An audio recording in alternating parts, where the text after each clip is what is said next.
Fascist হাসিনার ভাষায় আমি একজন সংখ্যালঘু। আমি তো ভাই মুসলমান না, আমি শুকরের মাংস খাই। আমরা যেভাবে স্বাধীনভাবে শুকরের মাংস খেতে পারি, তোমার ভারতীয় স্বাধীনভাবে আমার মুসলমান ভাইদেরকে গরুর মাংস খাওয়ার আইন তুমি করো, দেখি তোমার বুকের পাটা কত আছে।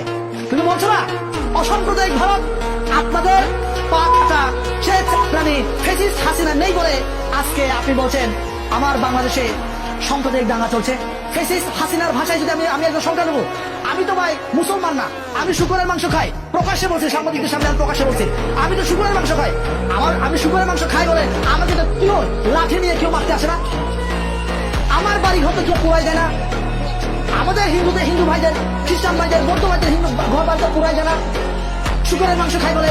তাহলে তোমরা যে এতই সংখ্যালঘু মানে নিজের দেশকে সংখ্যালঘু বিভিন্ন ধর্ম সহবস্থানের দেশ দেখছো, তোমার দেশে তো গরু গোস্ত খাওয়ার কারণে কত মুসলমান ভাইকে মানে হত্যা করা হয়েছে। এটা তো আমাদের গুগলে সার্চ করে পাওয়া যায়।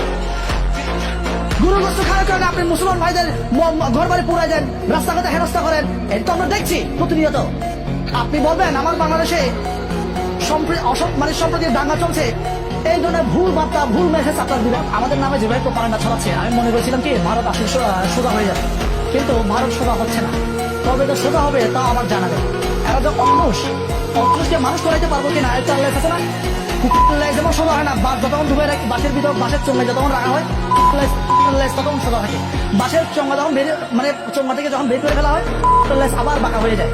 আমার মনে হয় ভারতের প্রত্যেকটা নাগরিক এরকম কিনা আমার জানা নেই, কিন্তু এই ভারতের যে সমস্ত নেতা আছে এই নেতাদের মানে কথাবার্তা শুনে আমার মনে হয় মতো এদের মন মানসিকতা চলাফেরা এরকম বাঁকা।